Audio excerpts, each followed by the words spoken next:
Good morning mister Krishna Prasad.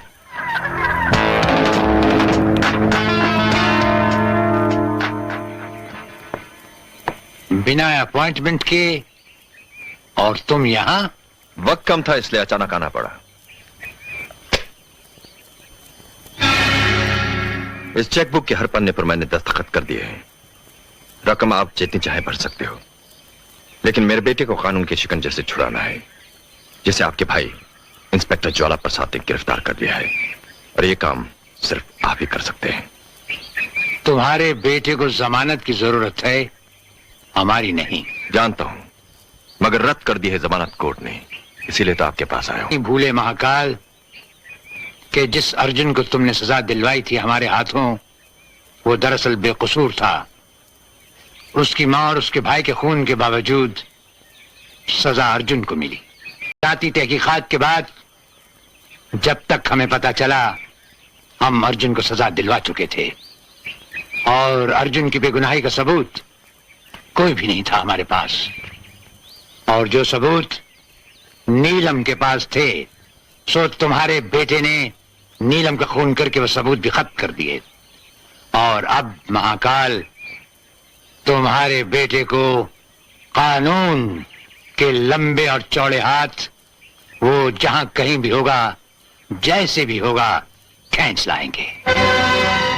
इसका मतलब आप मेरे बेटे को नहीं छुड़ाएंगे? मेरे बेटे को नहीं छुड़ाएंगे? छुड़वाएंगे, जरूर छुड़वाएंगे महाकाल। अफसोस फांसी के फंदे से नहीं, दुनिया और तुम्हारी झंझट से। इस जवाब का मतलब समझते हो कृष्ण प्रसाद? महाकाल से दुश्मनी और अंजाम एक भयानक तूफान। अंजाम का डर सोचना हमारे लिए बेकार और बेसूद है।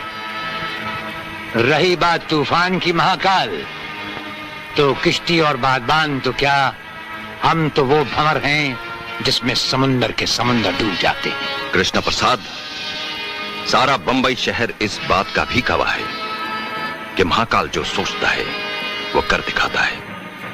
अगर आप मेरे बेटे का केस नहीं लड़ेंगे तो आप उसके खिलाफ भी नहीं लड़ेंगे, और अगर आपने ऐसी गलती की तो उसका अंजाम सिर्फ मौत का तांडव होगा। याद रखो कृष्ण प्रसाद, मेरा नाम है महाकाल।